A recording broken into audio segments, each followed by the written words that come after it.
hoş geldiniz. Bu videom kapşonlu hırkamızın ikinci videosu. Burada kapşonumuzu bir önceki videoda tamamlamıştık. Şimdi burada da dik yakamıza başlangıcımızı yapacağız.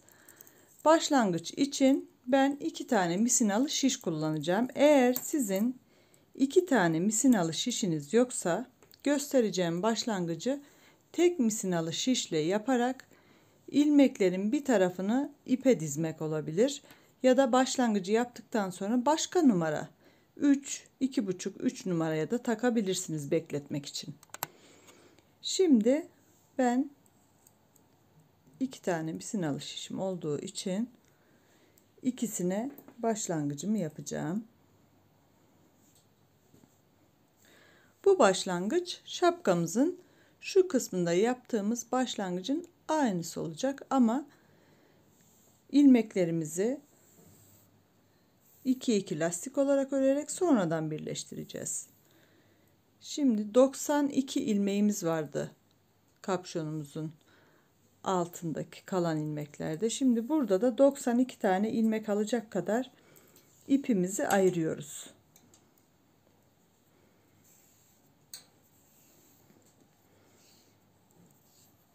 İpimi ayırdıktan sonra bakın 2 şişimi yan yana tutuyorum. Bir tanesine böyle geçirdim ipi. Şimdi baş parmağımdakini arkadaki şişe doluyorum. İşaret parmağımın üzerindeki ipi de ortadan geçirerek öndeki şişe. Hep bu şekilde. Baş parmağımın üzerindekini arkadaki şişe doluyorum. Önden girerek arkadaki ipi ön şişe doluyorum. Hep ipimizi ortadan girdiriyoruz. Bir arkadan, bir ön ipten. Arka ipten ön şişe doluyoruz. Öndeki ipten arkadaki şişe. İplerimizi hep 2 şişin arasından geçiriyoruz. Her 2 şişimizin üzerinde de 92'şer tane ilmeğimiz olacak.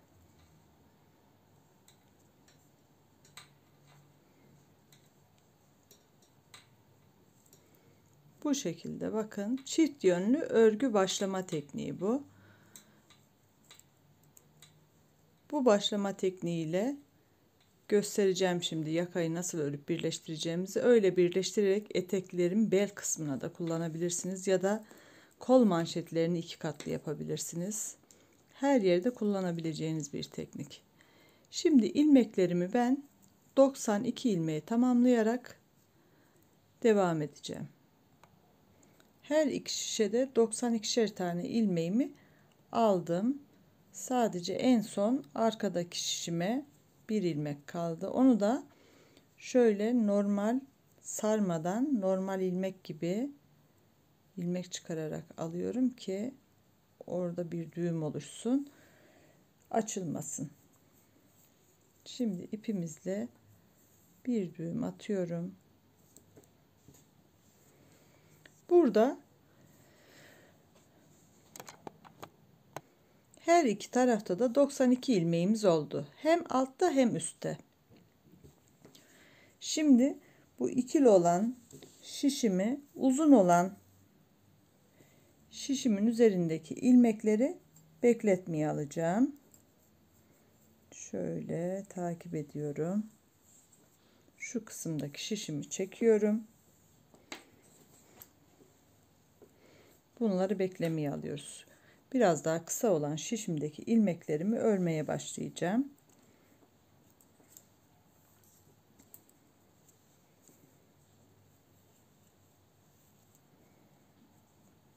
Şöyle buradan başlayalım.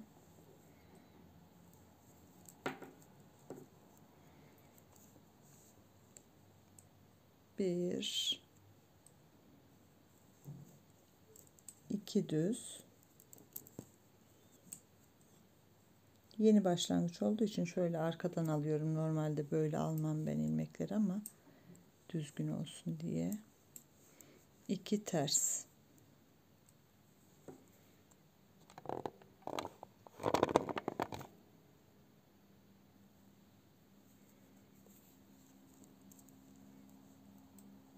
1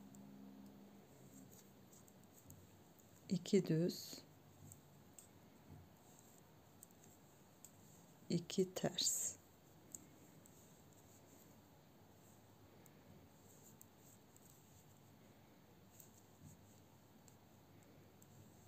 İki düz,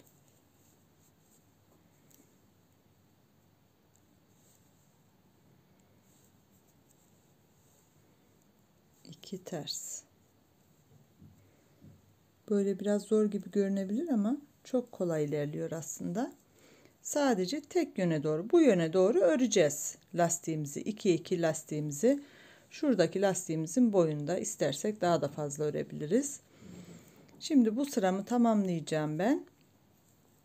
Ve bu yöntemin ne kadar güzel, kolay bir yöntem olduğunu göreceksiniz ilerleyen dakikalarda videomun. Çünkü bu şekilde 2 kat yaka, kol manşeti yapmak çok kolay. Sırayı 2 ters 2 düz olarak tamamlayarak devam ediyoruz. En son 2 ters olarak ördüm ve tamamladım. Arka sıradayız.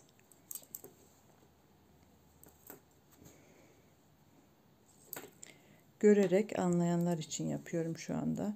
Normalde 2'ye 2 lastik yapacağız diyerek burada noktalayabiliriz videoyu ama görerek anlayanlara da anlatabilmek için. 2 düz ilmeğimi düz ördüm. Sırada 2 ters ilmeğim var.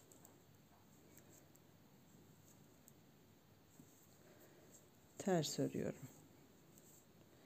Sırada 2 düz var. 1 2 ve sırada 2 ters var. 1 2 2 düz ilmek, 1 2 ve 2 ters ilmek. Bu şekilde bakın 2'ye 2 lastik ortaya çıktı. Diğer taraftan da aynı şekilde şu misinanın üzerindeki ilmeklerimiz bekleyecek. Biz bunu istediğimiz ölçüye gelene kadar öreceğiz. Ben şöyle bir uzunluk istiyorum yakada. Bunu ikiye katlayacağımız için 2 kat öreceğiz. Zaten ördükten sonra ölçüyü sizlerle paylaşacağım yine. İlerletiyoruz yakamızı ve beraber devam ediyoruz yine. Çift yönlü başladığımız yakamı ilerleterek tamamladım. Ölçü olarak vereceğim size. Kaç sıra ördüğümü söylemeyeceğim. Çünkü ördüğünüz ipin kalınlığı benimkiyle birebir eşleşmeyebilir. Santim olarak ölçmek en ideali. Bakın 9 santim örmüşüm. Şurası şişimizde beklettiğimiz ilmeklerimiz. Uzun olan misinadakini şişte beklettim ben. Şu kısımdan örerek ilerledim. Şimdi bunu ikiye katlayacağız ve böyle 2 katlı bir dik yaka yapacağız. Şuradaki ilmeklerimizin hazır olması için bu şekilde çalışma yaptım. Bakın ipimiz bu tarafta. Şişimi alıyorum.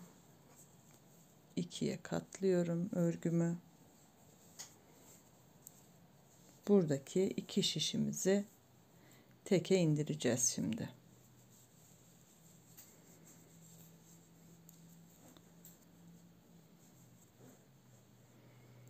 Şimdi bir ilmek buradan ipimi öne alıyorum şöyle. Bir ilmek arkadan alıyorum.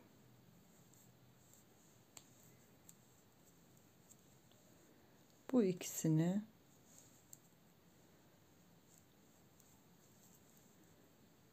ön şişime takacağım. Ve ikisini beraber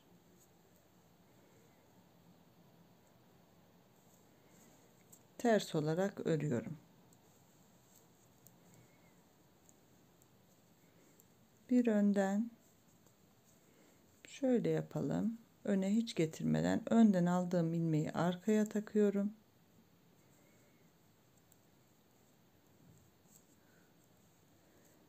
Ve 2 ilmeği ters olarak beraber örüyoruz.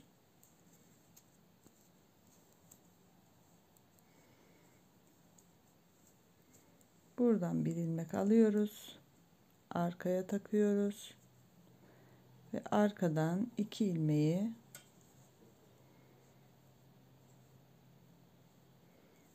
beraber örüyoruz.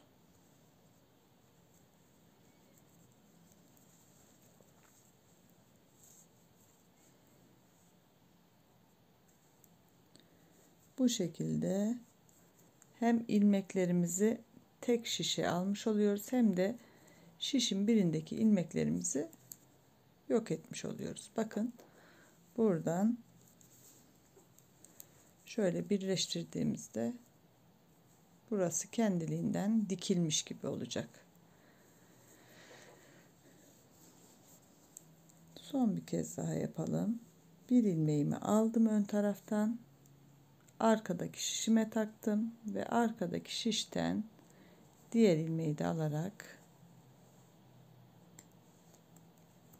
ters olarak örüyorum. Tüm sıramı ters olarak öreceğim ve şişimin birini iptal etmiş olacağım. Bütün ilmeklerimi ikişerli alarak ördüm ve yakayı birleştirme işlemini tamamladım ve şişimi teke indirdim. Bakın arasında boşluk var ama burada artık birleşti. Çift katlı yakamız oldu. Yakamızın burası ön kısmı olacak. Yani düz kısmı olacak. Dışa bakan kısmı. Bu kısmı da iç kısmı olacak. Şimdi bir önceki videoda hazırladığımız şapkamız, onun da ilmekleri açık bekliyordu. Şimdi her iki ilmeği tek bir şişte toplayacağız. İlk önce ilmekleri şurada yaptığımız gibi eksiltme yapmayacağız. Önce bütün ilmekleri tek bir şişe alacağız.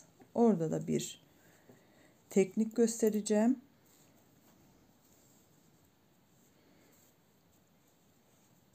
Bakın burası yakamızın iç kısmı, yani örgümüzün içi, ceketimizin içi olacak. Şurası dışı. İçi bize bakıyor. Şapkamızın da iç kısmı bize bakacak. Ve bu taraftan devam edeceğiz. Şimdi diğer boşta kalan misinalı şişimle örüyorum. Dilerseniz diğerlerinin ucuyla da örebilirsiniz. Bu şekilde size daha rahat anlatabileceğimi düşündüğüm için 3. şişimi aldım elime. İlk ilmeğimi örmeden alıyorum. Ben kenar ilmeklerini genelde örmüyorum. Şimdi arkadaki şişimden bir ilmeğimi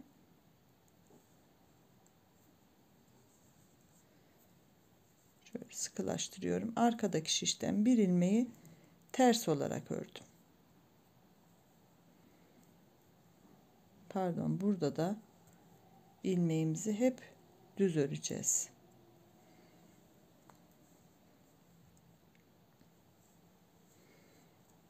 Arkadaki ilmeğimi de düz örüyorum. Hatamı düzeltiyorum. Ters öreceğim demiştim ama düz örüyorum.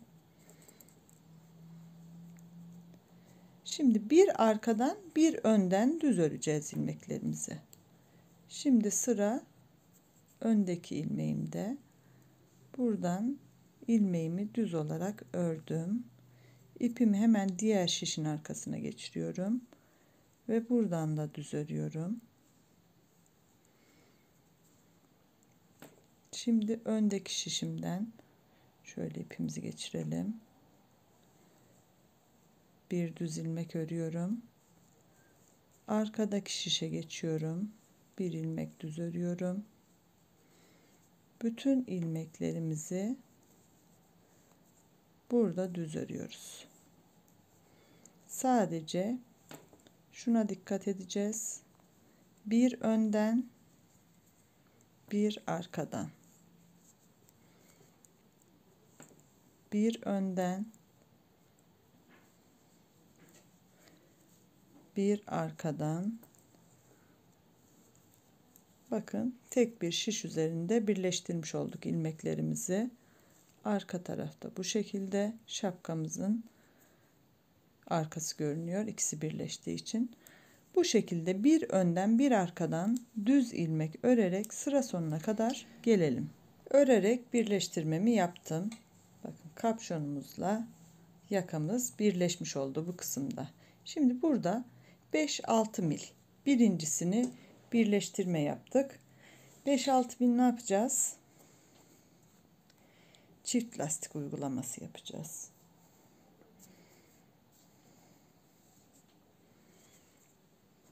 Şöyle.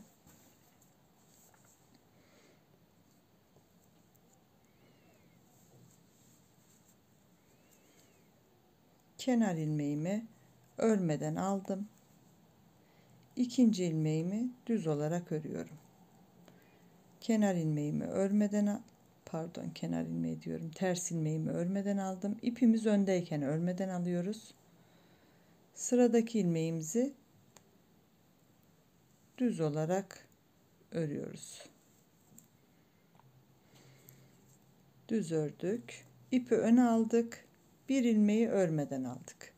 İpi arkaya alarak bir düz ilmek örüyorum. İpi öne alarak bir ilmek örmeden alıyorum. Bir düz, sıradaki ilmeği örmeden alıyorum. İpimiz önde. Hemen arkaya geçirip bir düz örüyoruz. Örmeden alırken ipimizi öne geçiriyoruz. Bir düz ilmek örmeden alıyoruz. Bir düz ilmek. Bu şekilde düz ilmekleri öreceğiz. Tersleri örmeden alıyoruz ve ipimizi öne getirerek örmeden alıyoruz. Bunu unutmayalım.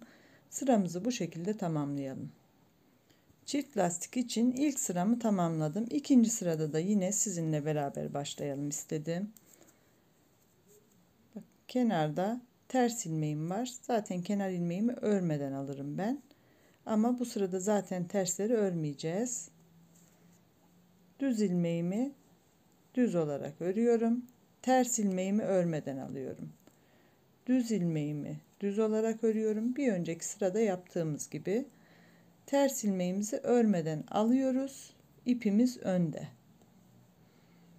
Düz ilmeğimizi ördük. Ters ilmeğimizi alırken ipimizi de öne geçirmeyi unutmuyoruz. Düz ilmeği ördük. Ters ilmeği örmeden aldık. Düz ilmeği ördük. Ters ilmeği örmeden alırken ipimiz hep önde. Burası çok önemli. Unutmamalıyız. Düz ilmeği ördük. Ters ilmeği örmeden aldık. Düz ilmeği örerken hemen ipimizi geçiriyoruz. Tersi almadan ipimizi öne bırakıyoruz. Ben boynumda ördüğüm için şu an bana çok basit oluyor bu işlem. Bu şekilde arkadan bir sıra ördük. Buradan da ikinci sırayı örüyoruz. Arkadan 2 mil, önden de 2 mil. Yani toplamda 4 mil daha çıkalım. Daha sonra beraber devam edelim. Çift lastik olarak 6 mil çıktım. 3 önden, 3 arkadan olmak üzere. Şimdi burada ilmeklerimizi 92'ye indireceğiz başlangıçta olduğu gibi. Yani çift lastiğimizi bitiriyoruz. İlmeklerimizi 2-2 beraber alıyoruz. Ters ilmek olarak. Bakın bu şekilde görünecek. Kenarda da ters ilmek olduğu için burada da ters ilmek yapıyorum. Siz bu şekilde bir sınır görünmesini istemezseniz düz olarak da alabilirsiniz. Bakın düz olunca da bu şekilde her iki tarafında da sınırı görünmeyecektir. Bir ters bir düz ilmeği ters olarak örüyorum.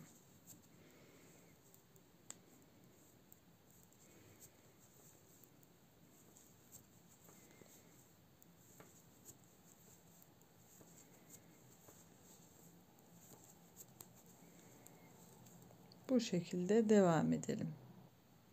İlmeklerimi 2-2 alarak ters örgüyle sıramı tamamladım.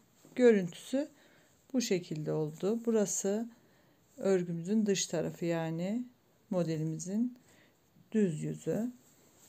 Burası da iç kısmı, yakamız içinde kaldı bakın. Arkadan da bu şekilde. Önden bu şekilde görünmesini isterseniz dediğim gibi şurada ters örmek yerine 2 ilmeği düz olarak da örebilirsiniz. Şimdi ön yüze geçebilmek için burada ilmeklerimi tekrar ters olarak öreceğim. İlk ilmeğimi örmeden alıyorum ve bütün ilmeklerimi ters örerek bu sırayı da tamamlıyorum.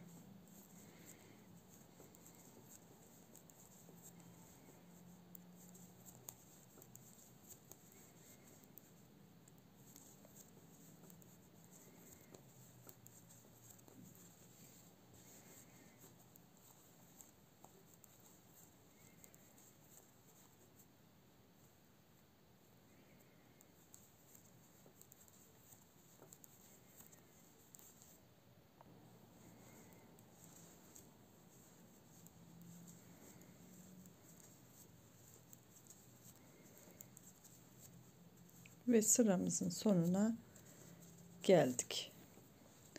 Şapkamız, yani kapşonumuz şu şekilde. Bakın burası kapşonumuzun iç kısmı. Yakadan sonraki kısım bu şekilde oldu. Ve dıştan görünecek olan kısım bu şekilde. Gayet düzgün, muntazam, hiç dikiş olmadan çok güzel birleştirmemizi de yaptık. Ve yakamızın videosunu da burada tamamlamış olduk. Kapşonumuzu da birleştirdik. Buradan sonra roba artışına geçeceğiz ve model kurulumu yapacağız. O kısmı da 3. videomda anlatacağım. Videolarımın kısa kısa olmasını istediğim için. Videomu beğendiyseniz like atarak bana destek olabilirsiniz. Güzel yorumlar yaparak da destek olabilirsiniz. Henüz abone olmadıysanız abone olarak da desteklerseniz çok sevinirim. Destekleyen herkese çok teşekkür ediyorum. 3. videomuzda buluşmak dileğiyle. Hoşça kalın, sağlıklı kalın.